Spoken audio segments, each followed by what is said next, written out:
Wenn en zum Beispiel op der Arbeit kommers, dann huet en de ugefangen, dat se noch do op derselbeter Platz ass se pensioniert ginn. Dat war Bemol ne mir so, dat schwunge Bemol a Frostalt an dann den ich natürlich Gedanken.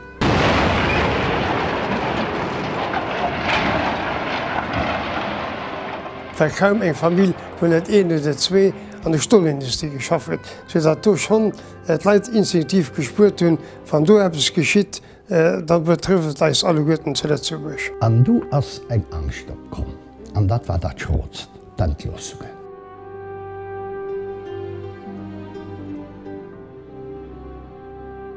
Nom Petrolschock vun 1973 kën de Zwänger vun dene gréissten ekonomischen a soziale Krisen, die Europa an noch Lützeburg bis do hi kan hunn, als Stohlkrise ass an d'Geschicht vun eusem Landergang. War e moment muss ich ehrlich so well, wo ich demals auch als Finanzminister und ich war auch Arbeitsminister net geschlofen iwwer. Wenn ich gedriebet huet, wat kann ich machen?